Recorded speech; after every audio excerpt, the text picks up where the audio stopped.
on voit bien qu'il y a cet oxymore qui est à l'origine du travail que nous faisons cet après-midi. La deuxième raison est leur paradigme, c'était vraiment l'État développementaliste, un État présent, mais qui a peut-être failli du point de vue de la gouvernance. Et d'autres expliquent pourquoi nous, au Togo, nous nous sommes lancés dans cet exercice de prospective Vision Togo 2030. Alors comment une forte politisation de la chefferie et donc de tous les aspects socioculturels. C'est quelque chose qui nous a marqué, c'est que la marche de notre pays a produit volontairement ou involontairement une forte politisation de la chefferie. Deuxième constat intéressant, me semble-t-il, c'est que nous avons une forte hétérogénéité des représentations de la vie politique. Et donc, en termes de définition de la citoyenneté, il y a un vrai défi qu'il faut là relever. En infrastructure, de santé, d'éducation, et en termes de durabilité, on voit qu'il y a du travail qui donné lieu à des idées de politique publique. Et enfin, du point de vue économique, ce que nous ne transformons pas suffisamment nos matières premières, et donc nous n'avons pas suffisamment de valeur ajoutée.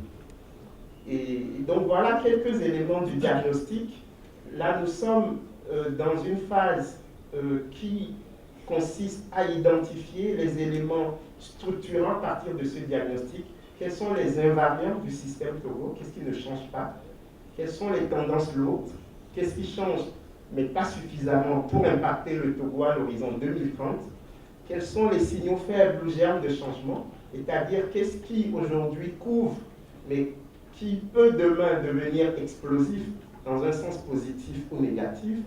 Le cas typique, c'est le chômage des jeunes, avec une réponse au Togo qui est les conducteurs des mototaxis, que nous appelons les étudiants, dès aujourd'hui. Alors, une fois que nous aurons bouclé ce travail, nous aurons les scénarios à construire. Trois, pour faire simple, les scénarios pessimistes, que devient le Togo si tous les... que devient le pays. Et enfin, le scénario optimiste que nous appelons communément la vision, quel est le Togo de nos rêves?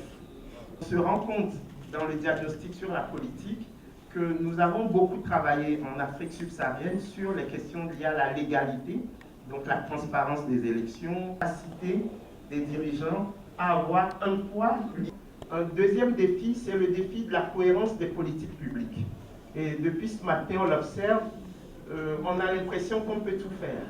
Par exemple, de développer une industrie lorsqu'on fait du désarmement tarifaire, parce que les industries dans l'enfance ont du mal à supporter la concurrence internationale avec des industries qui ont déjà dépassé la zone de coût fixe depuis des siècles.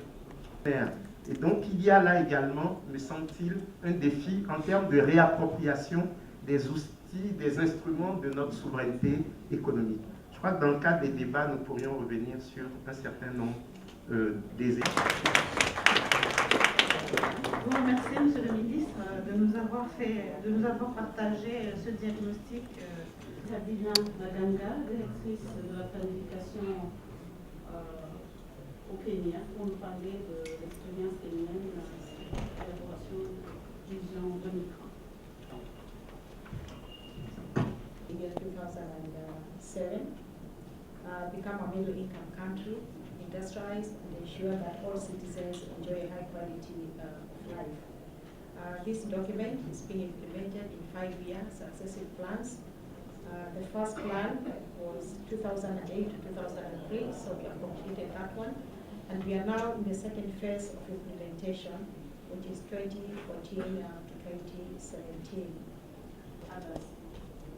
Now, since that time, since the implementation of our Vision 2030, we have seen some fruits, achieved some good level of development, though not as desired. In the area of roads, we have modernized some of our roads, and we are also, it's an area that we are still continuing to pursue because we have not reached the desired level.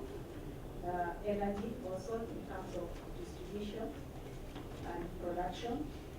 We have experiencing some good level of